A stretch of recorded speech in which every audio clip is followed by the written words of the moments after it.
Director de Evaluación Educativa para la Ciudad Autónoma de Buenos Aires, dicta el Seminario de Práctica Profesional y Contexto de la Universidad Maimónides para docentes y profesionales universitarios. Fue responsable de capacitación del programa Familia por la Inclusión Social del Ministerio de Desarrollo Social de la Nación y participó en proyectos de capacitación para UNICEF Argentina. Realizó también la coordinación pedagógica del programa Urbal para la Diputación de Barcelona, elaboró textos de capacitación para el programa Más Vida del Ministerio de Desarrollo Social en la provincia de Buenos Aires. Marcelo nos va a presentar su charla, que el tema es dirigir una escuela o escribir una historia de la función directiva a la página en blanco. Muchas gracias. En principio no crean todo eso, señor. Digo, vieron que los currículos mienten siempre. En realidad sí, pero ustedes saben, ¿no? La mayoría de los currículos están armados de una determinada manera que parecen como que son muy importantes, en realidad son parte de lo mismo. Bueno, buenas tardes a todas y a todos. Agradecerle al principio a Victoria y a Luche que me hayan vuelto a convocar un año más. A veces siento que lo voy a aburrir. Y me toca una parte difícil, porque en realidad me toca pensar o poner en juego algo que es más bien etéreo, no tiene que ver con cosas muy concretas como las que venimos trabajando hoy. Y no sé si estaba bien para el final del día, pero bueno, vamos a hacer el esfuerzo de poder trabajarlo. En principio quiero agradecer profundamente a Daniel Córdoba, a los expositores también anteriores, pero a Daniel sobre todo porque voy a tratar de utilizar tu experiencia, si vos me lo permitís obviamente, como para desarrollar algunos conceptos que me parecen interesantes. Y además porque me quitaste absolutamente la pretensión de brillantez, con lo cual estoy absolutamente más relajado. Dirigir una escuela o escribir una historia, de la función directiva a la página en blanco.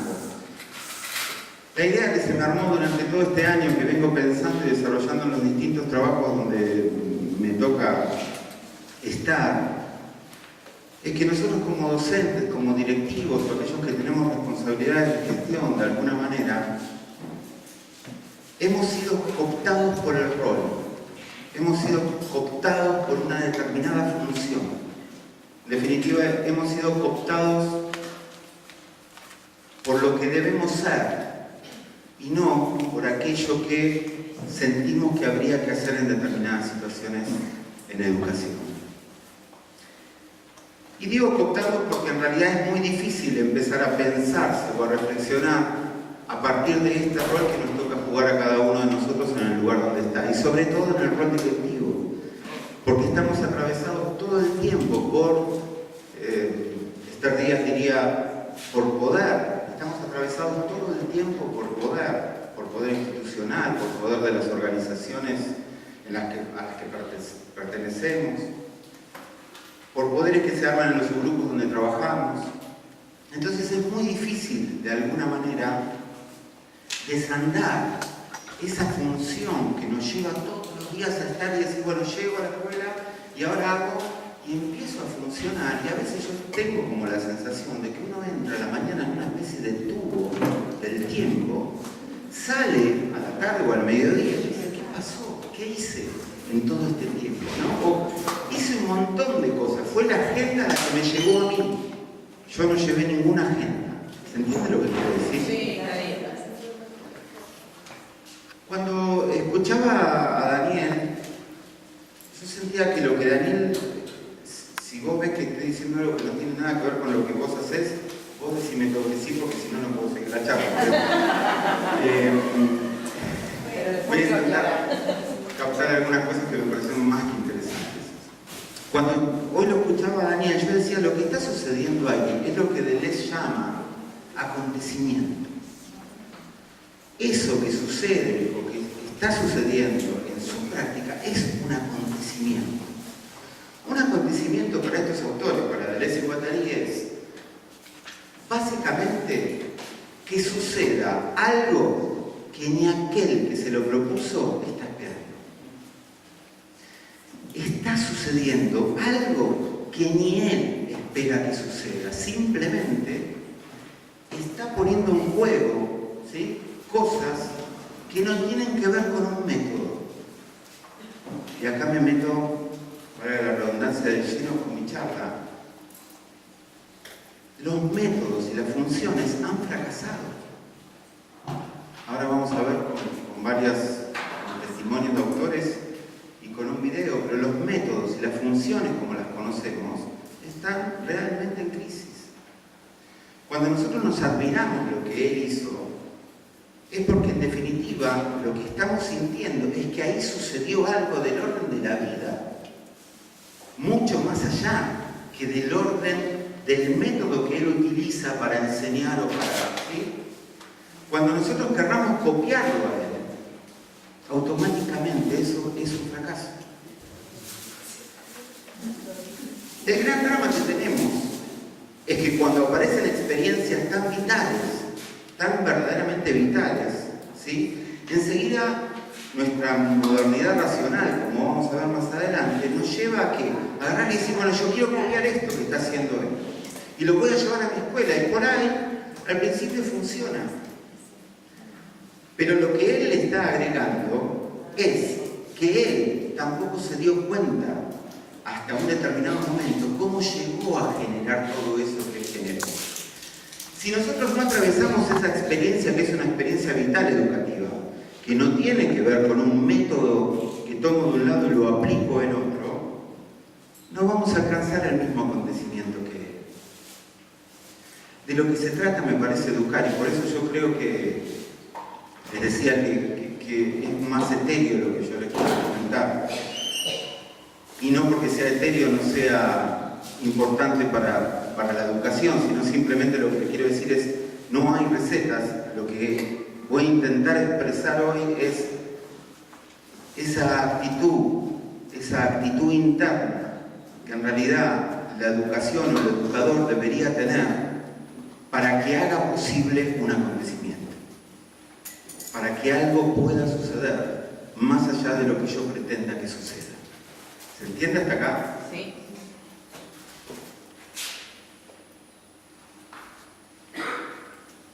Taylor Shen, yo le mandé un libro que después seguramente colgaron en la web de 100 páginas, cortito. Es un libro que se escribió para adolescentes, supuestamente, y es un libro muy duro, que narra la historia de una escuela donde un alumno, de repente un adolescente, estamos hablando de, creo, de séptimo grado o primer año, pero más o menos por ahí, un alumno en determinado momento se levanta del curso y se va para la puerta, pega un portazo, se sube a un árbol y empieza a gritar esto: nada importa, hace mucho que lo sé, así que no merece la pena hacer nada. Eso acabo de descubrirlo. El adolescente este se sube al árbol y empieza a increpar todo el tiempo a sus compañeritos cuando pasaban por debajo de ese ciruelo con estas palabras. Los compañeritos se vuelven medio locos porque dicen, ¿cómo? Pero bajate de ahí, le dice Pierre Anton, que es el que está ahí arriba, le dice, bajate, ¿qué estás diciendo? ¿No te das cuenta que sí hay sentido en la vida? Le dicen los demás compañeritos. Entonces Pierre Anton desde arriba, gritándoles esto, le dice, bueno, a ver, demuéstrenmelo. Empieza a darse una situación difícil y casi trágica, si se quiere, porque todos los compañeritos intentan demostrarle a Pierre Anton que sí hay sentido. Entonces lo primero que se les ocurre es juntar en un determinado lugar, en un galpón, a espaldas de los adultos, cosas muy significativas para cada uno de esa aula. Entonces agarran y dicen, ¿vos qué tenés de significativo? Y yo toco, por ejemplo, la guitarra. Entonces, bueno, tu verdadero significado está, por ejemplo, en un dedo. Vos tendrías que ser capaz de entregar un dedo porque ahí está tu sentido. Y salta otro y dice, bueno, mi verdadero sentido por el cual yo estoy acá y me gusta vivir y qué sé yo, es una tortuga que no sé. Cada uno va poniendo en ese lugar, que era ese montón de sentidos, para demostrarle a Pierre Anton, ¿sí?, que en realidad había sentido en la vida. Es tremendo, no les voy a contar el final porque quiero que lo lean, digamos, pero básicamente la idea que me interesa jugar es esto. Cuando nosotros hablamos de que estamos abocados a los métodos o estamos abocados a las funciones que son nuestro propio rol, lo que estamos empezando a perder son los sentidos por los cuales hacemos las cosas. Es el sentido por el cual hacemos las cosas. Es el sentido por el cual nos formamos como docentes. Es el sentido por el cual estamos al frente de un curso y nos gusta esta tarea. Es perder ese sentido que en definitiva hace que sea posible que un acontecimiento de esta naturaleza pueda suceder. Vamos a volver después con Pierre Anton. Tedesco nos advierte que los cambios en la educación carecieron de la búsqueda del sentido. Este es el riesgo que corremos, salir a buscar respuestas que nos tranquilicen por miedo a ser desbordados por una realidad que no controlamos. Tedesco es interesante lo que plantea, porque él fue ministro de Educación y sabe lo que es, ¿no?, atravesar esto de hacer cosas sin sentido. Creo que la tienen muy clara. Cualquiera que trabajó en gestión educativa sabe que gran parte de la agenda nuestra tuvo que ver con cosas sin sentido, que había que hacerlas porque o alguien lo decidía o porque eso ya venía así de años. Entonces, ¿cómo cortar esa rosca que se había armado, ¿no? Tedesco lo tiene claro. Yo le agregaría a lo que dice Tedesco, es que la primera herramienta que todos tenemos cuando nos damos cuenta que está careciendo de sentido nuestra propia función, es volver a lugares para atrás, volver a lugares remotos donde sentamos que estamos controlando algo. ¿Sí? Cuando a uno se le pierde el sentido, lo primero que sale a buscar es control. Y ese control es el que empieza a desarmar la educación, poco a poco. ¿Sí? Yo digo que es un cáncer. Es la manera que tenemos de quitarnos los miedos propios. Ni siquiera la de los chicos, los miedos propios. Y esa manera que tenemos de quitarnos los miedos propios es lo que atenta contra lo educativo. Una obra de arte no es auténtica ni veraz en virtud de su contenido ni por su pura forma, sino por el contenido convertido en forma. ¿Cuántas cosas de las que hacemos en educación sostienen aún el sentido que pretenden? Cuando Marcuse dice que una obra de arte es auténtica cuando ese contenido se convierte en forma, lo que está diciendo naturalmente es esto que les hablaba antes del acontecimiento. Cuando algo surge y me extraña a mí mismo, eso me da la certeza de que yo no estoy repitiendo. Si no hay extrañeza de mí, si yo no me extraño con lo que sucede con un grupo áurico, por ejemplo, y todo el tiempo tengo claro lo que va pasando, es porque estoy controlando. Si no hay extrañeza, no hay nada que esté aconteciendo. Es el control mío sobre ese grupo. ¿Se entiende? Sí. ¿Me están odiando ya? Sí. Les quiero presentar un videíto de 4 minutos o 3 minutos donde un pensador argentino, filósofo, poeta, Hugo Mujica, muy particular, pero yo lo sigo porque me parece que es una de las personas más lúcidas que entiende lo contemporáneo, que está entendiendo lo contemporáneo en este momento. Quiero que escuchemos lo que pasa en esa conversación y que lo tratemos de relacionar con lo educativo. Apaga la luz, por favor.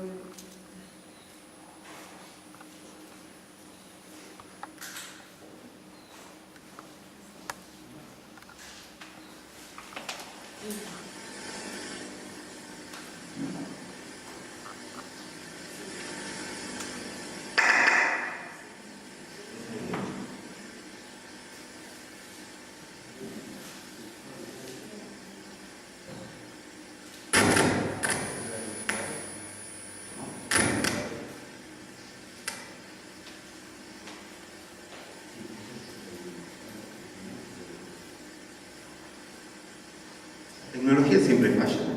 Están los muchachos de...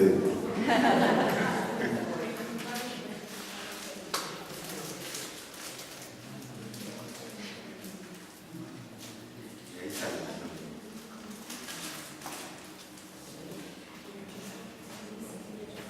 ¿Sí?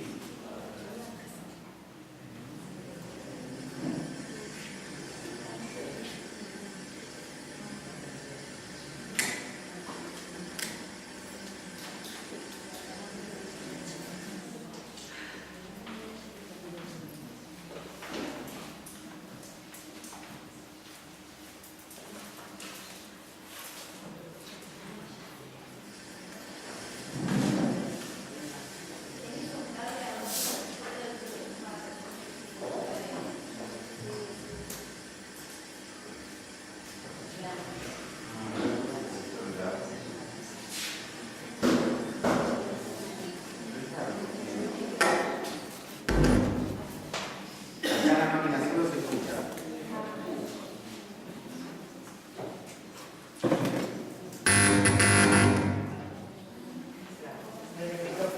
Bueno. ¿En la máquina se escucha? Sí.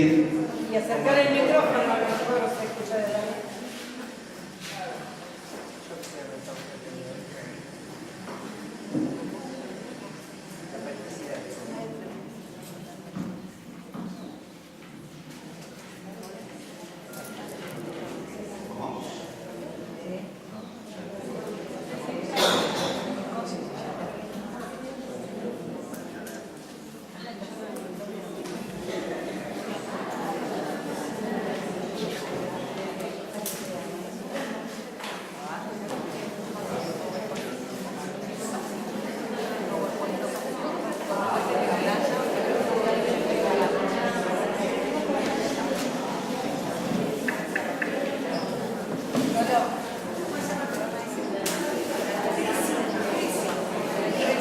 Bueno.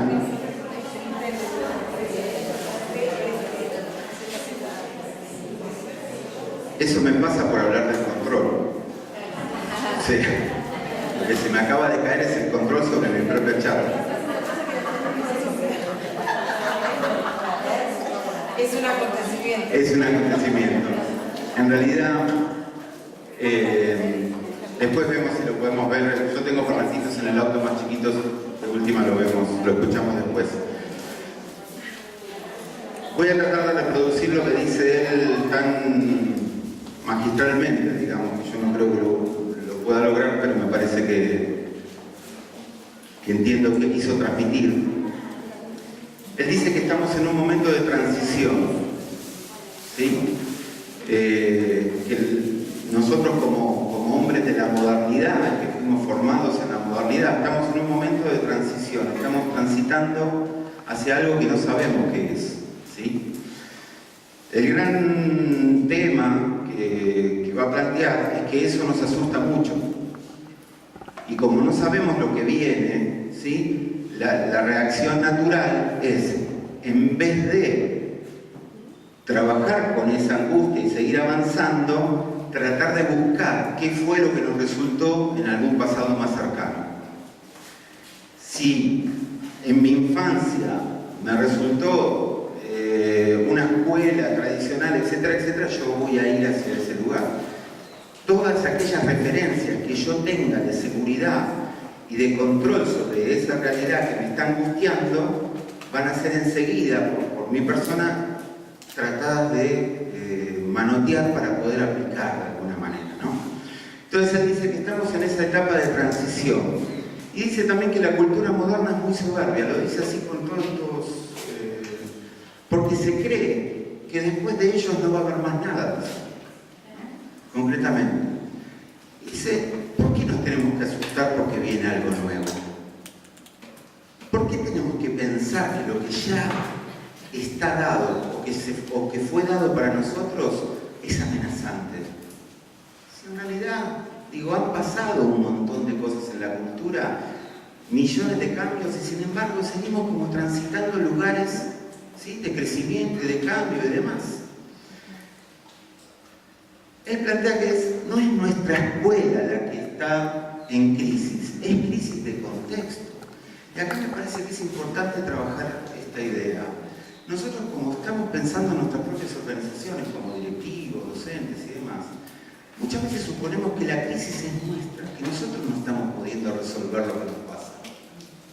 Entonces, hacemos de nuestra escuela un mundo que es casi invivible, porque lo suponemos como nuestra propia casa y no lo pensamos dentro de un contexto histórico y social.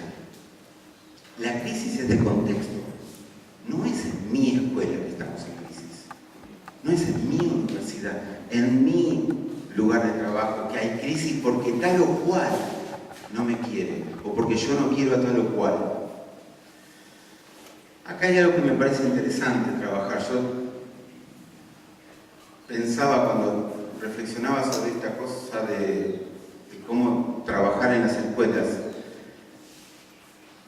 en el tema de la cooperación que vamos a ver después, pero hasta los asesinos más brutales seguramente tienen algún vínculo que protegen y que quieren, ¿no? Por ahí salen a matar, pero hay algún vínculo que los ata, digamos, al sentimiento. Yo a veces pienso que en nuestras organizaciones educativas el raíz de nuestros docentes para ver, ¿sí?, cuando se puede por lo menos, para ver en qué organización hay mejor clima de trabajo, para ver en qué organización puedo trabajar.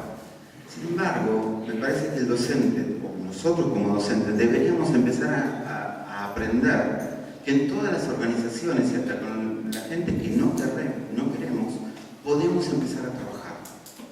Pero no como una cuestión moral, ni como una cuestión de voluntad, sino porque es un requerimiento del rol.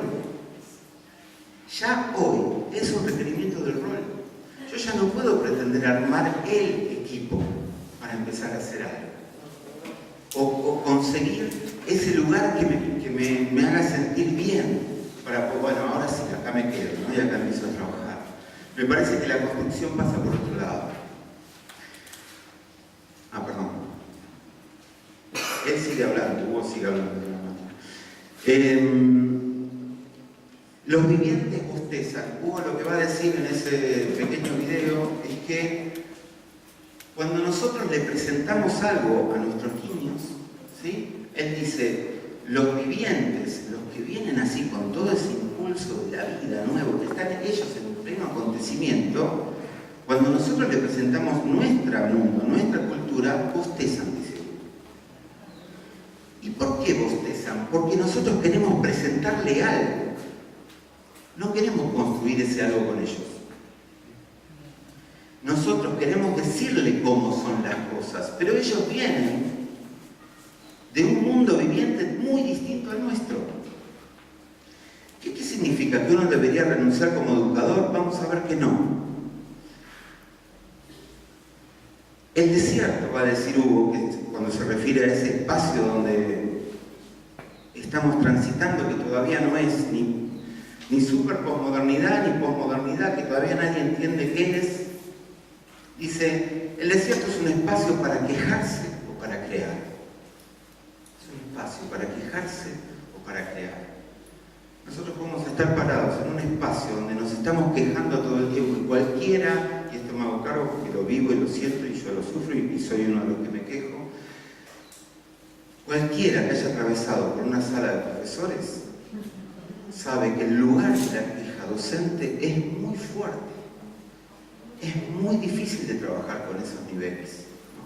Entonces me encantaba esta noción de Hugo, porque él dice, bueno, es lo que planteó Nietzsche, en el desierto no hay que seguir quejándose de que estamos en el desierto, hay que poder crear nuevos valores y nuevas cosas. Yo siempre pongo el ejemplo, y perdónenme que me repita del año pasado, seguramente se lo comenté, pero yo pongo el ejemplo del arquitecto, ¿no? Imagínense un arquitecto que yo le diga, bueno, quiero construir mi casa y lo hago en las sierras de Tandil y el terreno está inclinado, ¿no? Entonces el arquitecto me dice, no, el terreno está inclinado, yo la casa no te la hago ahí. Entonces imagínense al docente que llegue y dice, no, con ese tercero no se puede trabajar. No, yo con ese tercero no trabajo, es imposible trabajar. Es muy fuerte esta imagen, porque en realidad la función del docente no es repetir algo que hay que transmitir como si fuese alguien que transporta cosas, sino que la función del docente es estar en ese momento, en ese lugar, con ese curso imposible, viendo cómo, digamos. Nos formaron como docentes para desandar esas terribilidades, no para decir no puedo transmitir lo que me dijeron que había que transmitir. Gente que entró, lo dice Hugo muy fuerte, dice gente que entró en la maquinaria de una vida que es funcionar y no vivir. La función docente es ese rol que se nos asigna, viene cargado de todo lo que se espera de nosotros por ocupar ese rol. Muchas veces uno dice, bueno, pero yo quise, Marcelo, cambiar algo. Yo intenté, como directora de esta escuela, como director de alguna dirección del Estado, hacer esto, cambiar acá y poner allá. Y la propia resistencia la tuve de más abajo, o la tuve de mis propios colegas, ni siquiera la tuve de la institución. A veces de la institución, obviamente, pero dice, a veces la propia resistencia es hasta de los alumnos que no quieren empezar a pensar de otra manera lo educativo. ¿Por qué? Porque también aprendieron una manera de ser alumnos. Lo dice Merieno, lo digo yo. Es el oficio de ser alumno, el oficio de ser docente. Todo lo aprendimos de una determinada manera, entonces basta con funcionarlo. Ahora, en esa función, va a decir Hugo, estamos dejando de vivir. Y esto es lo que está negando, sin darnos cuenta, el acontecimiento que fuimos testigos hoy a la mañana.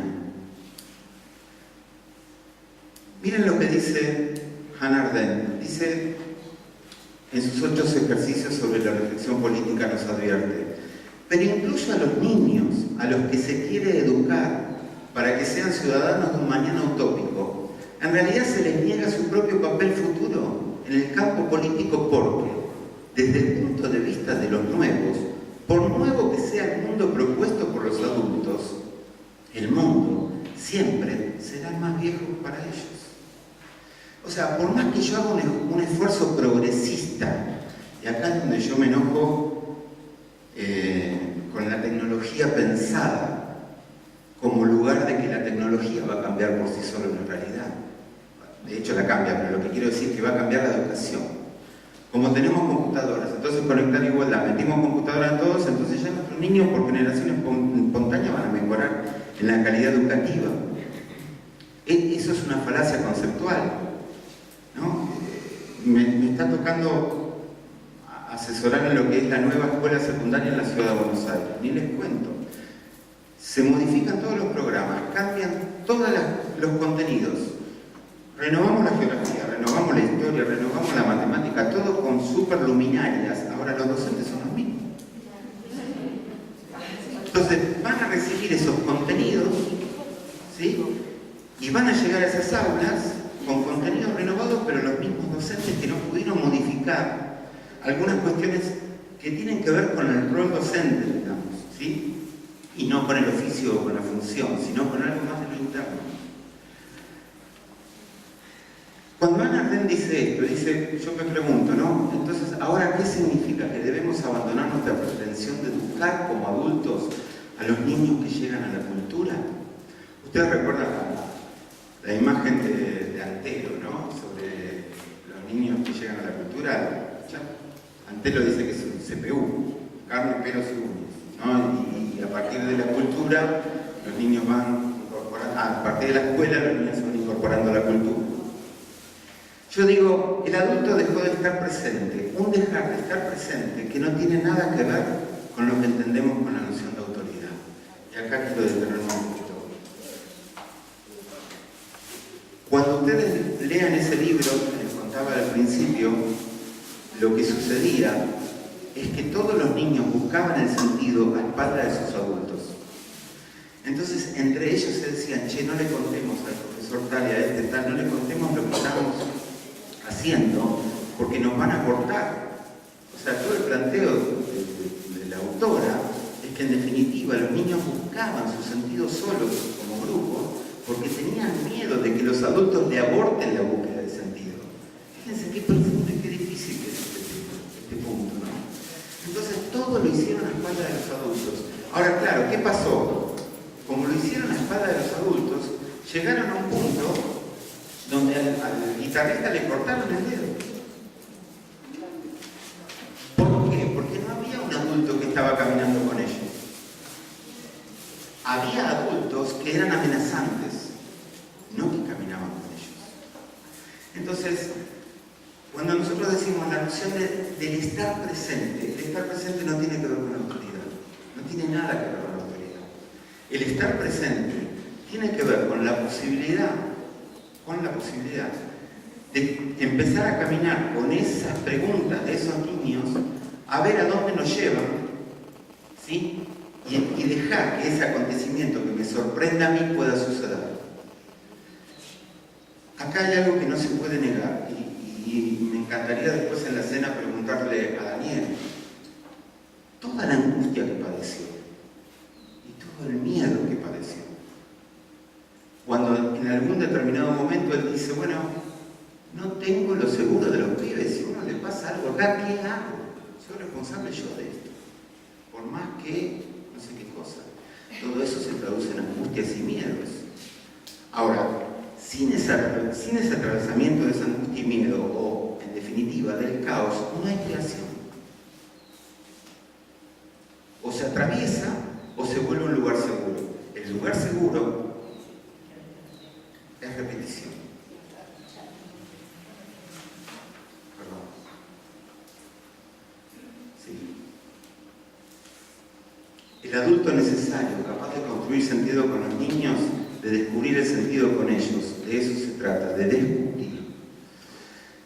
Miren lo que dice Giorgio Agamben. Agamben es para mí uno de los filósofos más lúcidos que está escribiendo en este momento. Dice, la contemporaneidad se escribe en efecto en el presente, signándolo sobre todo como arcaico, y solo aquel que percibe en lo más moderno y reciente los índices y las asignaturas de lo arcaico puede ser contemporáneo. Arcaico significa próximo al ayer, es decir, al origen. Esto que parece muy complicado básicamente es esto. Él dice, una persona que es contemporánea es aquella que trae de ese origen, o sea, que trae del sentido de lo que es educar, lo pone acá a jugar ahora, hoy. ¿Cuál era el pedante? ¿No? Aquel que enseñaba. El pedagogo viene de la palabra pedante. ¿Cuál era el pedante? Era aquel que se sentaba al lado del pibe y iba como transmitiéndole cosas, ¿no? El pedante viene de aquel que llevaban los nenes al hombro, de la casa del rey hasta la casa del maestro. De ahí viene la palabra pedagogo, ¿no? Era capaz de agarrarlo, llevarlo y llevarlo hasta el otro lugar, digamos, ¿no? Pero caminaba con el niño, digamos. Lo que nos va a decir Agamben es que quien no empieza a encontrar los orígenes en la contemporaneidad, nos vamos perdiendo en las funciones de lo que el sistema, si se quiere, instaló como verdad. Y vamos perdiendo lo más propio de lo que hacemos. Donde reinan las verdades consensuadas, la búsqueda de la forma ha dejado de importar. Y fíjense si no en lo que trajo hoy Daniel. Allí lo subjetivo se ha manifestado hasta cristalizar en una modalidad retórica reacia a cualquier revisión. Santiago Cobaldov, y acá me empiezo a meter con por qué yo les planteo que un director de escuela debe ser un escritor. Porque el escritor cuando escribe no sabe.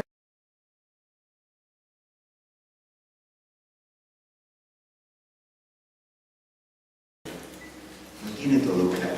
Si tuviese claro, no sé, no aparecerían cosas que él mismo se va como diciendo, oh, mirá lo que escribí, mirá lo que apareció acá, ¿no? Cualquiera que escribe un cuento, un relato, sabe que puede tener algunas cositas nomás, pero todo lo demás le va sugiriendo el propio texto. Eso es un docente. El docente es eso. ¿Qué texto me va sugiriendo ese grupo de alumnos? ¿Qué texto me va sugiriendo para que yo pueda trabajar con los contenidos que sí tengo que trabajar? No significa renunciar a mis contenidos. significa renunciar a mi pretensión de bajarlo como yo quiero y sin el camino del mundo. Fíjense cómo sigue Kovaldov hablando del escritor. Al escribir supero la impresión casi constante de que estar vivo es estar perdido. Jamás escribo para decir algo cuya comprensión no necesito alcanzar mediante la escritura. O sea, yo necesito comprender algo cuando estoy ahí con los pibes. Si no necesito comprender nada, algo me pasa. Lo mismo le digo al cargo directivo con los docentes. El docente va a poner al directivo y le va a decir: yo quiero que seas mi director, me decís lo que tengo que hacer. Entonces vos le decís: vamos a construirlo juntos. No, este no sabe nada. Ya está, te anuló, te puso en la función, dijo: eso es ser director. ¿Sí? Lo que estamos tratando de trabajar hoy es que el buen director justamente pone en duda ese lugar y no le deja a sus colegas ponerlo en el lugar de director al director. Porque el buen director entiende, de alguna manera, el buen, no corran lo de moral, digo en un sentido más filosófico. El buen director entiende que si no construimos con ese otro docente algo, todo lo que yo diga lo van a hacer para sí, lo van a hacer para hacer que hacen lo que yo digo que hay que hacer. Hay una regla en grupalidad que es clarísima, y no me canso de repetirla porque hay que grabársela en la memoria. A mayor control, mayor hipocresía de los grupos. Es una regla. A mayor control, mayor hipocresía grupal. Cuanto más yo armo los encuadres y controlo para que nada se me vaya de ahí, ¿sí? Cada vez el grupo se va tornando más hipócrita sobre el propio líder que puso los encuadres. A mí me parece que todo está funcionando bárbaro, porque nadie me hace lío, porque todo el mundo me dice que sí. Sin embargo, todo lo que está sucediendo ya no es acontecimiento, es por fuera de ese encuadre. Entonces a mí me dicen todo que sí, todo bárbaro, salen afuera y hablan pestes de lo que acabo de decidir. Pero en la reunión de equipo nadie me dijo absolutamente nada. La pregunta que debo hacerme ahí es si yo no estuve endureciendo los encuadres para que el acontecimiento muera.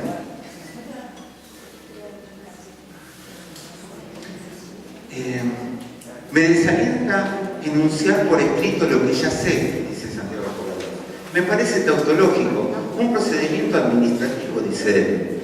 Por eso no acopio mis cursos para luego transformarlos en libros. El acto de escribir se justifica si es instaurador, fundacional. Crear al escribir es saberse caótico en casi todo. Qué buena. El acto de escribir, yo diría, el acto de educación es fundacional. Lo que le está pasando a ese niño, lo que me está pasando a mí en el momento de que hay algo que está sucediendo nuevo, tiene que ser por sí solo fundacional, tiene que pasar algo que me movilice a mí. Yo muchas veces con los adolescentes siento cuando no completan las pruebas, y ahí hablaba con ellos, es al cohete, ¿para qué le voy a poner todo esto? Siento esa primera parte que él dice, al escribir, léemela porque acá no la veo. Supero la impresión casi constante de que estar vivo es estar perdido. Jamás escribo para decir algo cuya comprensión no necesito alcanzar mediante la escritura. Esto vendría a ser la evaluación, vendría a ser la negación de esto, en definitiva. ¿Sí? Yo, si quieren, después en la cena, traje unos formularios, esto no se puede sacar, traje unos formularios de lo que es PISA. ¿Vieron la prueba? Pero la prueba entera tengo, no, para que vean y nos podemos poner a jugar a ver quién la hace. ¿No? Son 50 páginas. Bueno, el profesor la va a hacer. Pero eso es trampa. Es interesante porque fíjense que Finlandia en PISA cayó como 4 o 5 puntos, y en realidad estaba primera y ahora cayó 4 o 5 puntos. Y ahora los más maravillosos para PISA son China y Singapur, que tienen los índices más altos de suicidio del mundo. Con lo cual, la verdad que a mí no me interesa esa educación, digamos, ¿no? Entonces, ahí hay algo que me parece que las evaluaciones están mintiendo, ¿no? La evaluación es la censura de lo vital. es donde yo te digo, bueno, a ver, y ahí te censuro de alguna manera la posibilidad de construir a partir de tu error. Porque estoy poniendo un límite al error. ¿Sí? Que yo creo que en el acontecimiento que plantea, cuando lo tiene que sacar por fuera de lo institucional, si se quiere, Daniel en esta experiencia, lo que hace es eso, es barrar los límites de la censura, de la evaluación y de todo lo que es, en teoría dialéctica se diría, es instituyente, ¿no? Él está haciendo algo instituyente. Psicólogo de la Universidad de Lanús de primera línea, Richard Sennett es un sociólogo que escribió, el último libro que escribió se llama Juntos, o sea, trabaja esta lógica de la grupalidad para que los acontecimientos puedan existir. Bueno, muchísimos autores en este momento están empezando a darse cuenta que si queremos abordar a resultados nuevos, debemos romper de alguna manera con las búsquedas de esos resultados. Nosotros seguir buscando de la misma manera. En un mundo convulsionado por los cambios, también la cuestión metodológica. La pregunta es, ¿por qué si a nosotros no nos está dando resultado lo que hacemos, lo seguimos haciendo? Es una pregunta muy sencilla. ¿Por qué si no nos da resultado lo que hacemos, lo seguimos haciendo? Ahí es donde yo digo, tiene mucho más que ver con un posicionamiento interno que con una metodología. Aplique la metodología que aplique. Si yo no me permito, digamos, atravesar ese miedo, ese caos y esa cosa, porque estoy inventando algo, porque estoy poniendo en juego algo que no tiene que ver con lo ya dado, enseguida voy a volver a clausurar. Y entonces lo que descubra va a ser más de lo mismo. Se vuelve un círculo vicioso en nuestras organizaciones, donde seguimos sosteniendo, seguimos repitiendo, nos hace mal, pero ¿y qué vamos a hacer? Si total no se puede hacer otra cosa más que la que hacemos. Lo que pasa es que eso atenta contra nuestra salud psíquica. Y nos vamos viendo que los docentes cada vez somos los que más tenemos. El burnout es el drama de los colectiveros y de los docentes. Saben que están en el lugar más alto de la grilla, si se quiere. Entonces, ¿por qué nos enfermamos tanto? Porque seguimos repitiendo algo que nos está haciendo mal. Ahora, muy bien, ustedes me dirán, ¿y entonces? Bueno, y entonces, porque la misma pregunta se la podemos hacer a Daniel, ¿y entonces cómo hacemos? ¿Cómo hacemos? Cuando nos dimos cuenta de todo esto, ¿cómo hacemos? Si les dijese cómo hacemos, estaría contradiciéndome a mí mismo. Está claro, ¿no? Además no sabés. Por eso, exacto, no lo sé. Pero sí puedo intuir cuestiones que tienen que ver con las cosas, las actitudes que uno puede tener para construir de otro lugar, del que ya está dado, ¿no? Autogestión. Miren la palabra esta que yo la odio, porque viene de la empresa. ¿Cuál? Autogestión. Se puso de moda en algún momento, ¿no? Esto de hablar de la autogestión de los grupos y que a través de la autogestión, bueno, estos autores, bueno, no tienen nada que ver con empresas, psiquiatra francés que escribió junto a Deleuze, son los padres de lo que se llamó la antipsiquiatría, ¿no? Trabajaron sobre concepciones muy, bueno, Guattari es el padre de la noción de cartografía, ¿no? El que dice, bueno, dejemos de copiar mapas, empecemos a cartografiarlos, ¿no? Él va a decir, la autogestión no puede ser ni antigestión, fíjense qué interesante, ni un manejo democrático de la planificación, tal como la izquierda la concibe actualmente. En sí misma, la idea de un modelo de autogestión es por tanto contradictoria. La autogestión solo puede resultar de un proceso continuo de experimentación colectiva. Fíjense si no, les juro que no lo armé después de escucharlo a él. Digo, esto es lo que sucede a él. Guattari dice, la autogestión solo puede resultar de un proceso continuo de experimentación colectiva. Él pensó en la pizza, después pensó en juntarse con otros, después dijo, ¿y si estos que van aprendiendo entusiasman a los que siguen? Todo eso fue una construcción colectiva. Los mismos alumnos, quiero creer que él iba, ¿no?, despertándoles todas esas cosas, lo iban modificando a él en su manera de armar el taller ese que ya tenía pensado de antes. Ni les cuento las preguntas que me imagino que se debe estar haciendo ahora, cuando ve 200 personas. ¿Cómo laburás con 200 personas sin perder eso maravilloso que supiste armar? Por eso les digo, la peor tentación que puede tener alguien como Daniel, que supo encontrar un acontecimiento, es, en principio, que se lo enmarquen, que lo conviertan en método, porque cuando lo conviertan en método, lo van a cristalizar y le quitan lo que tiene de vida, ¿sí?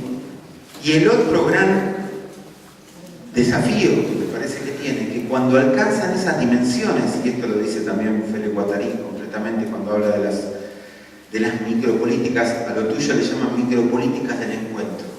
Son esas micropolíticas que empiezan a generar máquinas de amor, dice Guattari. Son máquinas de amor que uno no se da cuenta de lo que está pasando, pero empiezan a desarrollar tanta vitalidad que todo el mundo se empieza a enterar de lo que pasa. Entonces todo el mundo quiere ser parte de eso, porque es una máquina de amor que no tiene freno, ¿sí? Ahora, ¿cuál es la peor cosa, dice Guattari, para estas máquinas de amor? Cuando dejan de ser instituyentes, se institucionalizan de tal manera que perdieron su carácter de provocación. Él pone el ejemplo, por ejemplo, del movimiento gay, o pone el ejemplo de otros movimientos, el movimiento punk en Inglaterra, ¿no?, que comienza como un movimiento político. El sistema automáticamente lo que hace es empezar a vender los cinturones con tacha negra, crea una masa de eso que había sido algo muy fuerte, provocador, y termina desarmando todo lo provocador que tenía el sistema. ¿Cómo sostener de alguna manera ese acontecimiento como máquina de amor? ¿Se están cansando mucho? No.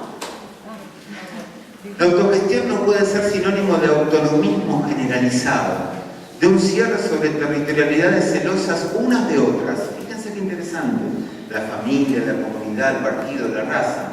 Es por el contrario, desterritorializar, conectar las antiguas estratificaciones, lo que ya venimos haciendo, abrirse sobre una perspectiva de gestión planetaria no centralizada. Él dice, la autogestión no es, juntamos a la directora con nuestros docentes y decimos, vamos a autogestionar cosas raras para nuestra escuela y vamos a ser súper progresistas. La autogestión que plantean estos autores es permitir, escuchen lo que les voy a decir, permitir a la organización ser provocada por otras comunidades. Permitir a la organización ser provocada por otras comunidades. La tendencia nuestra todo el tiempo, y digo nuestra porque me incluyo, cuando algo nos va más o menos bien, es mantener la clausura de ese algo. Hacemos eso con nuestras escuelas. Entonces cuando convocamos a los padres, como los padres nos traen problemas, y es verdad que nos traen problemas, mejor no convocarnos mucho. Y no convocamos a la comunidad, ni al barrio, ni a esto, porque son todas cosas que empiezan como a traernos problemas. Lo que dice Guattari y Deleuze concretamente en esto es, ojo, porque ese es el camino a la destrucción de la organización. La clausura es el camino a la destrucción de la organización. ¿Por qué? Porque supone, y es lo que nos dice Guattari, que a mí me encantaría preguntárselo, que el directivo tiene la capacidad de bancarse la provocación de las comunidades extranjeras. Graciela Frigerio, que tuvimos acá el año pasado tan brillante, es cuando ella construye esta noción de extranjero, es este, ¿no? Es decir, es el extranjero el que viene a sacarte tu nena, a tu hija, y se la lleva, de tu nido, digamos, ¿no? Nosotros como padres, a mí me pasa. Es el extranjero el que hace conocer algo nuevo y maravilloso a tu hija, que no es tu propia casa, ¿no? Sin ese extranjero, mi hija seguiría todo el tiempo aferrada a ese nido endógeno que no habría posibilidad de acontecimiento. Nuestras escuelas cada vez más se están convirtiendo, y no quiero generalizar, en esos nidos celosos de la provocación del extranjero. Y el extranjero es el que nos da nuevas ideas, es el que nos provoca. ¿Cómo hacerlo de nuevo? Volvemos a esto y perder el miedo, porque en realidad no estamos guardando nada. ¿Qué podemos perder? El año pasado, en esta misma charla, yo les dije, el liderazgo más auténtico es aquel capaz de entregar, es aquel que tiene la capacidad de entregar su propia silla. Y lo podemos ver en la sociología. Cuando Evo Morales estuvo muy cuestionado por una zona de Bolivia donde lo querían directamente destituir, lo que hizo Evo Morales, que para mí es un ejemplo maravilloso de gestión política, el tipo dijo, no tengo ningún problema, vamos de nuevo a votación. Si la gente quiere que me vaya, yo me voy. Entregó su silla. No se atornilló ahí con eso. La entregó, dijo, ¿quieren matarme? Mátenme, no tengo ningún problema, acá está. Si no me votan, me voy. Lo volvieron a votar con el 70% de los votos. 2 meses le pasó lo mismo. Es muy fuerte esa noción de liderazgo. Cuando nosotros como directivos nos aferramos a esas sillas, porque es verdad, es nuestro trabajo, tenemos que tener cuidado de no ir perdiendo esta capacidad de volver a entregar nuestra silla para que nuestro liderazgo siga siendo auténtico.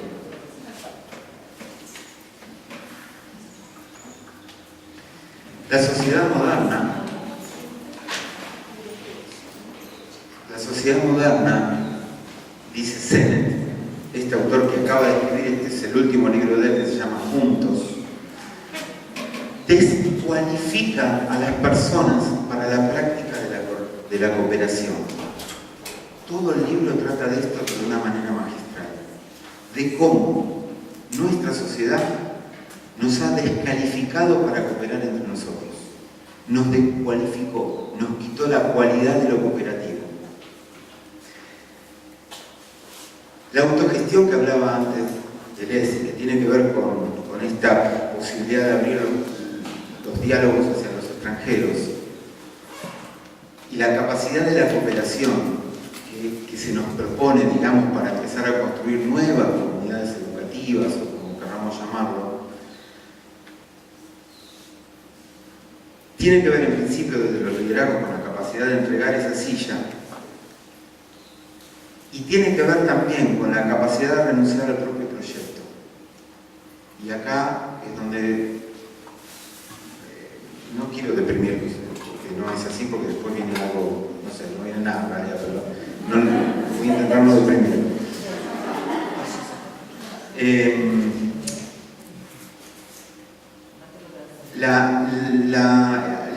No sé por qué se me viene todo el tiempo que es el ejemplo más claro para explicarlo, porque somos occidentales y cristianos y conocemos como profundamente el cristianismo, si se quiere.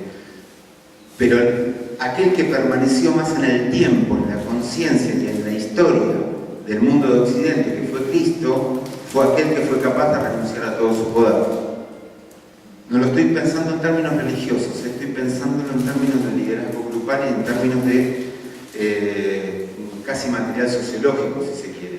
Aquel que renuncia a la pretensión de poder es aquel que perdura en la historia por todo el tiempo, digamos.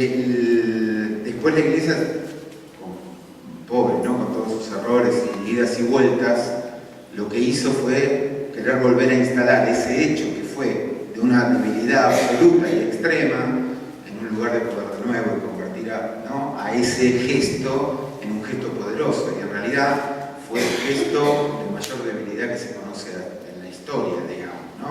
Aquel que supuestamente era Dios renunciando a su divinidad. En ese gesto, digamos, que es, en definitiva, valorar lo puramente humano, es decir, yo que soy Dios, renuncio a mi posibilidad de serlo porque apuesto a lo absolutamente humano. Esto pensado sociológicamente, no me estoy metiendo con lo religioso, ¿sí? Lo que digo es, y esto lo sabemos de las ciencias sociales, que la capacidad interior de renunciar al propio poder es la que construye los verdaderos liderazgos. ¿Por qué? Porque son los que permiten que aparezca la cooperación entre pares. Si mi poder está muy presente, los pares no quieren cooperar. Y no quieren cooperar porque saben que en algún momento va a aparecer papá. ¿Se entiende lo que quiero decir? Hay algo del orden de la censura del que ostenta poder, ¿sí? La cooperación solo aparece si saben los niños y los docentes que aquel que los está mirando no los está mirando desde un lugar de poder, de juicio, sino que los está mirando desde otro lugar que permite la cooperación. Ahora, hay que bancarse en este tipo de autogestión, en este tipo de cooperación que están planteando estos autores para reavivar la vida educativa. Hay que bancarse de que ese grupo termine conformando y creando una cosa distinta a la que yo pensaba que quería hacer. Y ese planteo me parece que es muy potente en lo que está planteando Daniel. Bueno, Sennett dice, el término dialógica fue acuñado por el crítico literario ruso Bakhtin para designar una discusión que no se resuelve en el hallazgo de un fundamento común. Aun cuando no hayan llegado a compartir acuerdos en el proceso de intercambio, los interlocutores pueden haber tomado mayor conciencia de sus propios puntos de vista y haber aumentado su comprensión mutua. Lo que dice es que el diálogo es camino, no es búsqueda de acuerdo.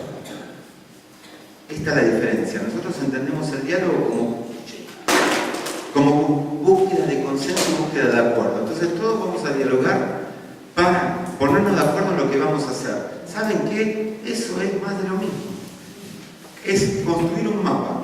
Es decir, bueno, ahora que estamos todos de acuerdo con esta ciudad, vamos a construirla, la hacemos la ciudad como ya planificamos, lo pusimos todo, rotulamos, etcétera, etcétera. Ese diálogo no tuvo que ver con el camino. El diálogo que plantean estos autores, que es romper con muchas cuestiones de nuestra cultura, es empezar a caminar sin tener acuerdos bien claros. ¿Qué quiere decir acuerdos bien claros? Sin tener certezas hacia dónde vamos. Si tengo las certezas, de nuevo, volver a repetir. Porque todos nos quedamos tranquilos con esa certeza. Les cuento un ejemplo. Hubo que realizar una evaluación la primera evaluación de los chicos de secundaria, que se llamó FESBA, que ahora sigue realizándose, que era la primera evaluación de finalización de estudios secundarios para la capital federal. No existía en el país, ahora hay una a nivel nacional también, pero no existía antes. No, pero no de finalización de estudios secundarios. Cuando convoco a los especialistas en evaluación de adolescentes y demás del secundario, eran los equipos, los mejores, no les miento, y siguen siendo, los mejores equipos de evaluación de la ciudad de Buenos Aires. Personas que habían trabajado para los organismos internacionales más importantes que se les ocurra. Gente pero muy preparada para hacer lo que estaban haciendo, y de hecho lo hacen con un nivel de profesionalidad increíble. Cuando se plantea la posibilidad de hacer FESMA, yo digo, bueno, pero quiero un focus group en toda la ciudad de Buenos Aires, a todos los pibes del secundario que hayan, porque era censal, a todos los pibes del secundario, para que en ese focus group los pibes puedan decir qué les pareció la prueba que hicieron, o sea, criticar la prueba, ¿sí? Hablar de ella, ¿sí? Y que también puedan decir qué les representó el secundario para ellos. Les digo que es uno de los focus group que hace, yo siento que se informa, a mí me hizo llorar cuando lo leí. Porque aparecen dimensiones que la evaluación sobre matemática, lengua, no sé, ciencias, no estaban. Alumnos diciendo, a partir partir de esta construcción de sus propias territorialidades. Dice, nosotros no queremos que saquen el secundario de la villa, porque cuando venimos al secundario, lo que sentimos es que estamos seguros. La experiencia de ese alumno de ir a clase para sentir internamente seguridad con un docente que le explicaba física. Esas experiencias maravillosas y trágicas a la vez, digamos, son las que deberían empezar a resignar nuestra manera de educar. ¿Se entiende lo que quiero decir? El ejemplo iba a esto. Estuve, no les miento, 3 meses tratando de que el equipo entienda lo que queríamos hacer. Entonces yo, porque, ¿qué les decía? Les digo, no sé.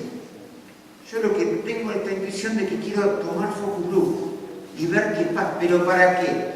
Mirá, si supiese para qué no tomo el focus group. O sea, yo no te puedo decir ya para qué lo quiero hacer. Yo lo que siento es que tenemos que escuchar a los pibes qué están diciendo, qué dicen de lo que les pasa. Después de 3 meses iban trayendo como borradores. Si esto está bien, no sé, vamos a verlo juntos si está bien, porque tampoco yo tenía claro hacia dónde íbamos. Se empezó a entender la lógica, que llevó un año de planificación. ¿Qué quiero decir con planificación? Llevó un año de trabajo, entender que esta lógica no estaba cerrada antes de empezar. Cuando se tomó el focus group y apareció ese informe, todos llorábamos y decíamos, acá hubo un acontecimiento, acá pasó algo que nadie esperaba que sucediese. Obviamente, ese informe nunca fue colgado en la web.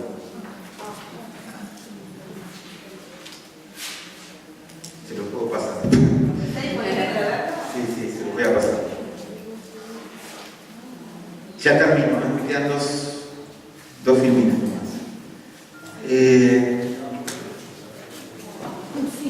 Estos autores siguen trabajando sobre estas nociones y dicen: la vergüenza ha llegado a asociarse profundamente con el autocontrol. La pérdida de control sobre el cuerpo propio o las palabras que se pronuncian se han convertido en fuente de vergüenza. La vida moderna, y más aún la práctica empresarial moderna, ha extendido la idea del autocontrol. La dependencia respecto de otros se considera una señal de debilidad, de falta de carácter, tanto en la educación de los hijos como en el trabajo. Nuestras instituciones tratan de promover la autonomía y la autosuficiencia. El individuo autónomo parece libre, pero visto desde la perspectiva de otra cultura, una persona que se enorgullece de no pedir ayuda es un ser humano profundamente dañado, con la vida dominada por el miedo al arraigo. Esto dice Sennett. Básicamente está, me parece que más que claro, pero dice: hemos llegado a tantos niveles de descualificación de lo grupal que tenemos vergüenza de pedir ayuda. Tenemos vergüenza de decir no podemos. Tenemos vergüenza de decir no sé hacia dónde voy. Porque ahí lo que aparece y lo que juega es la desautorización. Este no sabe. Esa directiva no sabe dirigir, no sabe esto, ¿se entiende? Porque aparece el otro como juicio, aquel que estaba más abajo de uno. Quiero decir, ¿qué se hace entonces? Se trabaja el asumir que uno tiene para dirigir una organización, permitirse la vergüenza de entender que no sabe hacia dónde va. Y que esto no tiene nada que ver con improvisar, porque la improvisación es otra cosa. La improvisación a mí me puede dejar en cualquier lugar, digamos. Lo que se trata es que si yo realmente construyo de esta manera, no me va a dejar en cualquier lugar, porque la construcción es colectiva. El que improvisa solo. ¿Se entiende, no? Si la construcción es colectiva, no hay improvisación. Último, dice así, esto es Esther Díaz: las estrategias reconstructivas representan un punto de inflexión desde el que se pueden intentar abordajes de investigación que no piensen solamente en replicar la excelencia técnica de los procedimientos, sino también en intervenirlos, cuestionarlos y, si fuera necesario renovarlos.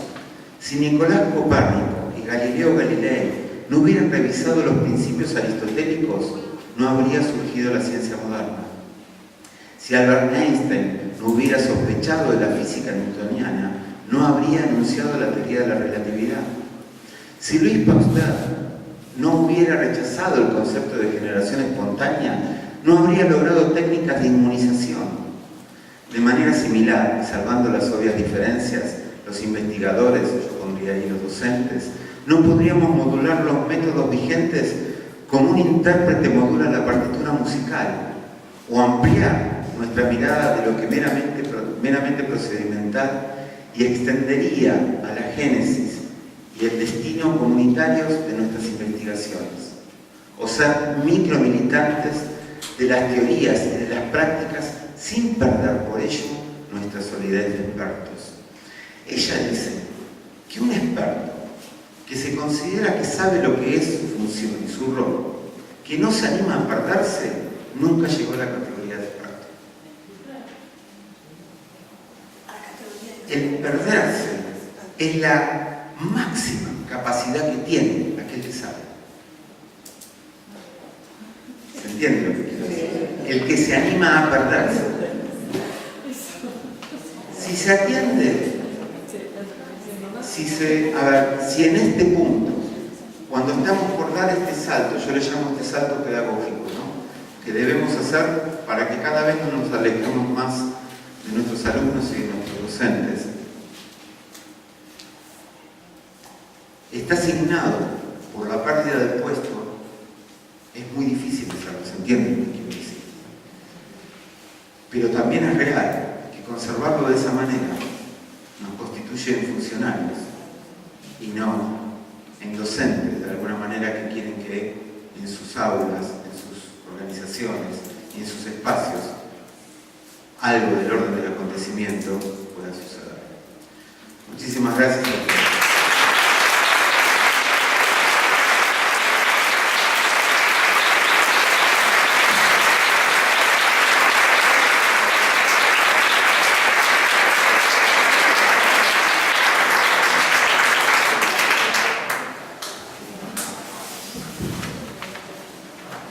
Bueno, yo te agradezco que hayas usado un templito ahí.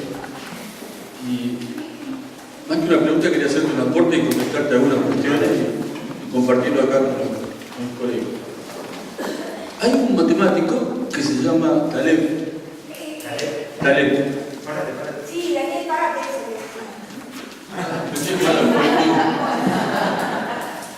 Hay un matemático que se llama Taleb, que tiene un libro genial, que es un ejemplo de Simile, en Google.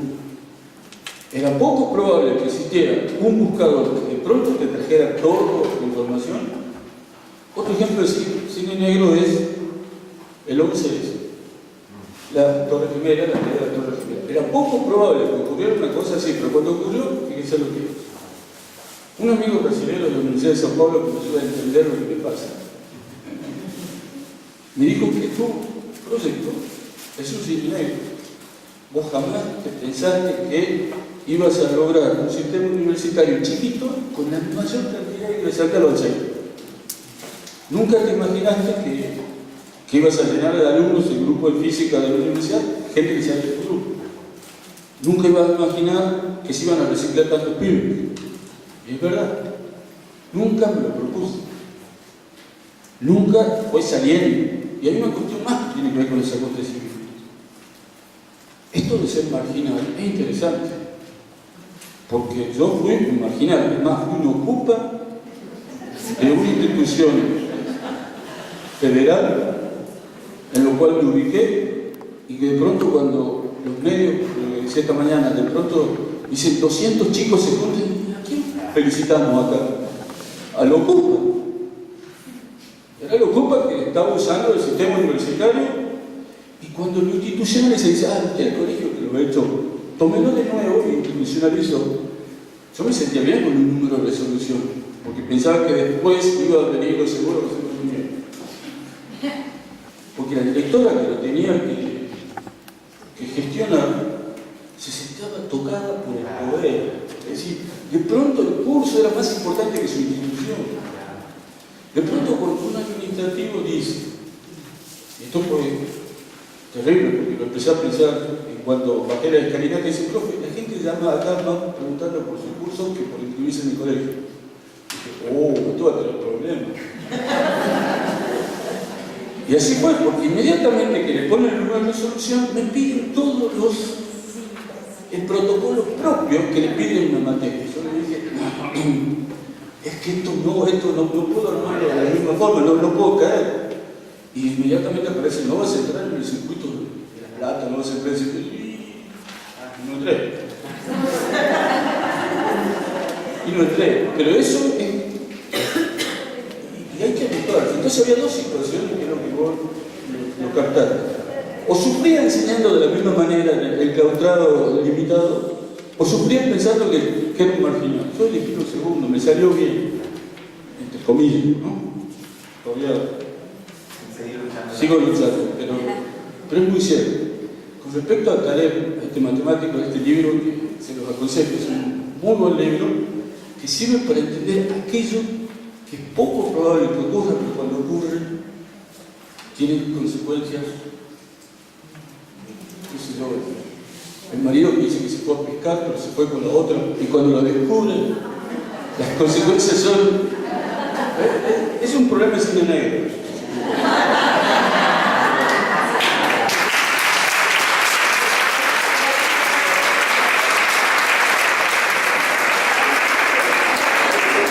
Pero es interesante porque lo que Daniel llama me salió bien. Ese interpretar me salió bien es porque estuvo cartografiando, digamos, o sea, estuvo abierto todo el tiempo y no estuvo planificando lo que quería llegar a ser, sino que era un acontecimiento.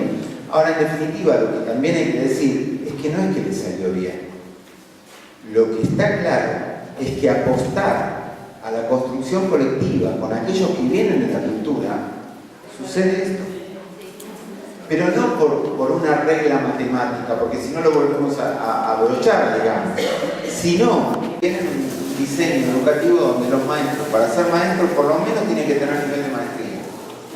Imagínense en otro país, si nosotros copiamos esto, las aulas se quedan sin maestros. O sea, no hay nadie más. Van los nenes a ningún lado. ¿Entienden? Se desarma la escuela. Lo que quiero decir es que los métodos, por más brillantes que sean, por más que sean absolutamente revolucionarios, cuando uno los quiere replicar como método, ¿sí?, los vuelve a clausurar. Esto es lo que dicen estos autores. Lo vuelve a clausurar, ¿por qué? Porque no le está permitiendo a ese docente y a esos alumnos descubrir el mundo de otra manera, en otro contexto determinado y de otra forma. Ahora, ¿qué es lo que, entre comillas, habría que copiar para responder tu pregunta? Hay algo que él hizo, que fue todas estas cuestiones que de alguna manera fuimos insinuando. Animarse a atravesar el caos sin pretender ordenarlo. Primera cosa, pero muy concreta. Segunda cosa, entregar la posibilidad de rostridad, dirían estos autores. La posibilidad de mi proyecto, ¿no? Sino que fue construyendo y entregándoselos a sus propios alumnos, a sus propios niños que hoy están en Europa, que en este, ¿sí? Digo, él renuncia a esa pretensión de rostridad. Si lo hubiese conservado, seguramente el proyecto ese no hubiese sido lo que es.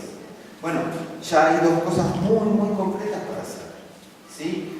Tercera cosa, para mí, es subjetivo, digamos. Él puso más en valor la inclusión de sus alumnos, digamos, al proyecto y la permisividad de modificar lo que él suponía de su propio proyecto que su propia lógica sobre esos alumnos. Cuando Sennett, en ese libro maravilloso, dice: señores, hemos perdido la capacidad de escuchar a nuestros alumnos, la hemos perdido, porque creemos que aún en esas cosas, en esas preguntas que nos dicen y qué sé yo, nosotros ya sabemos cuál es la respuesta, que no nos están preguntando nada del orden de lo vital. y en realidad nos están preguntando cosas muy vitales aunque parezcan muy tontas. Si permitimos que suceda eso, porque si nosotros bajamos línea, nuestros alumnos nos van a responder de lo mismo que nosotros estamos bajando. ¿Qué quiero decir? Para la girada. Él podría haber hecho todo para la girada. ¿Saben qué? ¿Cómo se hace algo para la girada? Cuando la directiva le dice, bueno, llename todo este protocolo, qué sé yo, dice, bueno, lleno todo. ¿Dónde hay que firmar? Le firmo, como hacemos nosotros, como hacemos. Entregamos todo y él sigue haciendo lo mismo. ¿Se entiende? Entonces ahí es donde empiezan a jugar los grupos hipócritas. ¿Por qué? Porque el control apareció por sobre la creación. Aparece el encuadre. En psicología decimos, los encuadres están hechos para romperlos. O sea, no hay niño que no quiera romper ese encuadre. Ahora, nosotros para controlarlo lo reforzamos, lo único que hacemos es generar niños hipócritas, que van a buscar al viviente que llevan dentro por fuera. Y ese viviente que llevan dentro por fuera, que me animo a decir, es mucho más viviente la droga para ellos que la escuela. Y es tremendo, porque ahí hay algo del orden de la existencia que los está movilizando. Por eso, insisto, no sirve de nada sostener, no sirve de nada controlar, no sirve. No porque no haya que, no porque no sirve más. Tenemos que entusiasmarnos a partir de permitir que en nuestras aulas vuelva a pasar algo. Ahora, la tercera cosa, o la cuarta cosa, creo que ya son 4 las que dije, me parece que tiene que ver con animarse a perder el miedo a equivocarse. Si te sale mal, como dice, yo estoy seguro que a él no le salió mal, porque la búsqueda fue colectiva. Él se juntó primero, el primer día con 3 personas, pero ya al año no sé cuántos eran, que estaban ahí pensando ese movimiento, esa máquina de amor que se había generado. Si él se hubiese quedado con esta rotundidad de decir esto es mío, lo sigo controlando yo, y no hubiese permitido lo colectivo, el miedo es mayor, y la posibilidad de equivocarnos también es mayor. Acá es donde la cooperación y donde la vergüenza tiene que desarmarse. La vergüenza de suponer de que en realidad cuando abrimos el juego a los otros, estamos condenados a sentir de que no tenemos autoridad sobre ellos. Lo más difícil de todo esto, insisto, es que el equipo entienda que uno quiere jugar con estas reglas. Son muchas veces los propios alumnos que te niegan la posibilidad de construir, ¿sí?, desde esta lógica. Porque ellos mismos te dicen, yo quiero que seas autoridad como la misma autoridad que rechazo todos los días, pero quiero que seas esa, no otra. Y ahí es donde sirve Duchamp, ese libro maravilloso, donde dice completamente, dice, los niños vienen subjetivados, vienen con una subjetividad muy distinta a la que construimos nosotros. Nosotros, la maestra tenía una autoridad porque nuestros padres tenían autoridad. Ahora, cuando ese niño llega a la escuela, la maestra le dice, yo soy tu autoridad, y el niño la mira y dice, ¿vos qué sos? ¿De dónde sacaste la autoridad esa? Si yo ya me desubjetivé, no es la autoridad que yo reconozco en mi mundo. Entonces, seguir sosteniendo eso es tremendo por un lado, pero también es lo más difícil, porque hasta el mismo destinatario por el cual vos haces este salto pedagógico es el que te va a echar en la cara que así no es un buen docente. Muchas gracias.